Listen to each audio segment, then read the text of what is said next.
Project Bridge, the game to bridge the gap between third-person stealth exploration where movement options are determined by collectibles, and turn-based battles where attack options are determined by collectibles. Have you ever suffered through having a pet run away or otherwise leave? What if it wasn't their choice? In Project Bridge, the player experiences a third-person action/turn-based RPG hybrid in which they must recover pets that were stolen by the evil PETS organization, or people who enjoy thieving and stealing. The player will strive to return each and every pet to their rightful owner. The main view the player will experience is an over-the-shoulder camera while exploring the world scenes. However, when contact with an enemy is made, a turn-based battle will begin. In a battle, the view will appear something like this image on the right. This will persist until the battle is over and the player is set back into the main world scene. The player can employ basic movement options such as sprinting, crouching, jumping, and walking. Additionally, the player can attempt to preemptive strike on an enemy that has not yet noticed the player for a combat advantage. One of the defining actions of the game that makes it different from others is using animals you have rescued or brought along with you on the active mission. These are collectibles rather than companions. Each of the animals you bring can have varying effects on the gameplay. The cat can knock items off of surfaces to create a distant distraction. In battle, the cat can scratch the enemy and cause bleeding damage. The dog can draw enemies to wherever you are standing in that moment. In battle, the dog can stun enemies by biting them, dealing damage, and taking their action. Finally, the fish allows traversal of water. In battle, the fish is completely useless unless it is in water.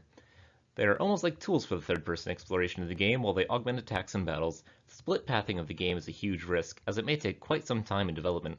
Levels will be plotted out in advance, and if they are not complete by month 3, the levels that are not implemented will be cut.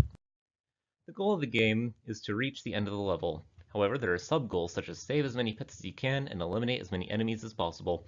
Each of these will factor into a scoring system at the end of the level to properly reward players for their hard work. Thematically speaking, the overarching goal is for the player to save all pets and end the pet kidnappings once and for all. Character movement is limited, so the player does not phase through walls or climb objects they are not supposed to. Battles are regulated in a turn-based fashion, so the player cannot repeatedly strike an enemy. Detection is based on a cone in front of the patrolling enemies throughout the level. If the player is within that line of sight cone and there is no cover, the player will be detected and the enemy will run towards them. The detection within Unity can be a risk. While I personally do not currently know how to do this, the risk can be mitigated by teamwork or by me learning how to do it from the internet. If the AI is not working by month 2, it'll be replaced with collision-based detection rather than line of sight. Another risk attached to this is the player may not know the guard's exact site.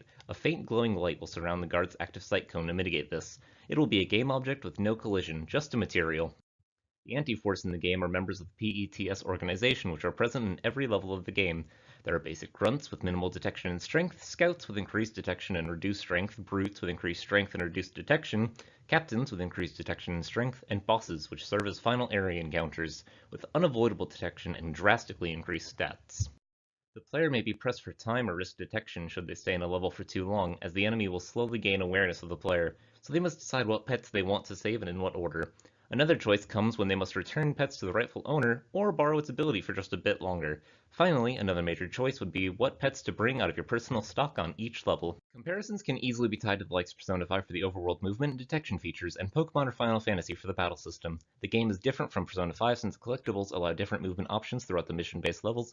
As for Pokemon, the player attacks are augmented by pets rather than them doing battle. The gameplay would function as such. A player could use a dog to draw attention from a guard and run past the area. Once they're through, the player would then use a cat to create a distant distraction to have the guard look the other way. However, the player has then been detected by an AI guard who is drawn to them and the battle begins. The battle alternates between player and guard until one is defeated. This has been Project Bridge. Thank you for your time.